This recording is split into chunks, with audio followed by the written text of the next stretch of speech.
So to start off, the main thing that, or the first thing that runs when you open the application that we are actually controlling is this function in the ViewController called ViewWillAppear.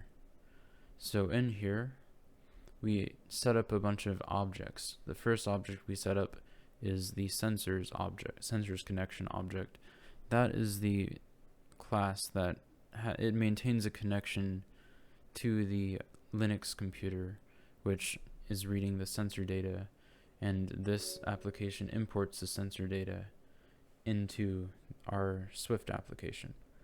So I'll go over the sensors connection code later, but that's kind of introduction of what it does. So the next thing we do is we set just standard background parameters like colors and stuff like that. So the next main object that we load is the robot controller. So this is a robot controller object.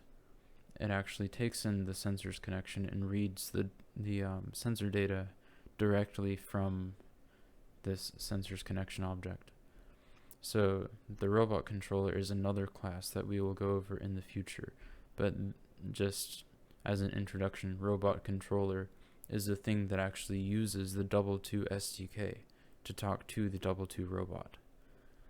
So the next thing we do is the override UI, and we just pass in all of the different buttons for the override function, and we also pass in that robot controller because the override user interface, it talks to the robot controller on a very low level to make sure that if someone presses the override, it actually interrupts immediately and it doesn't have to go through any complicated like logic or anything. It'll just directly take control of the robot. And yeah, so for reference, the override UI is just the 4 buttons: forward, left, back, and right, and those tell the robot to go in those directions.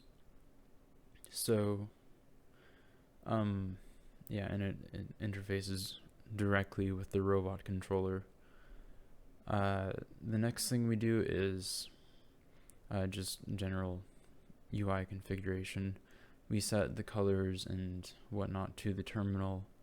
We set the colors and stuff to the start button, the stop button, all of the reset, or start button, stop button, and reset button. And then the last thing we do is we run these 2 functions that are actually part of this class. So one of them is update sensors display, and what that's going to do is actually just read the sensor data in a loop and print that out to the little terminal located in the center. And then update locations GUI is just going to update your list of locations that appears as part of your tour. So this is just kind of run once, but update sensor display actually starts a loop. So to kind of understand what update sensor display does, I'm just going to jump to that. So update, it's a function that is a member of our ViewController class. Right now it's at the bottom. So right now line 240, update sensor display. So what this is doing is starting a new, it's called an operation queue, but it's how iOS manages asynchronous operations. So it allows this thing to kind of run in the background and without disturbing the main program until we want it to. So really I'm just using this to run a background timer.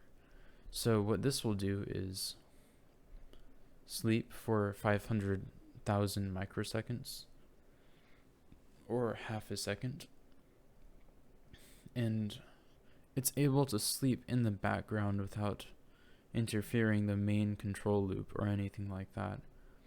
So after this sleep operation, it's going to wake up every half a second and then just append this to the main queue. So the main dispatch queue. So the dispatch queue is just you can think of it as the main control loop of the program, and I'm adding it as an asynchronous operation just because if you add it as a synchronous operation, it's going to actually allocate a little bit of memory for this set of instructions to run, and that'll slowly leak memory into the program. So by setting it asynchronous, the program automatically takes care of the timing, and it gets rid of whatever's not running. So when the user interface has some free time, it'll run all of the things in the asynchronous queue, and one of those things will be this update sensor display, the stuff inside of this.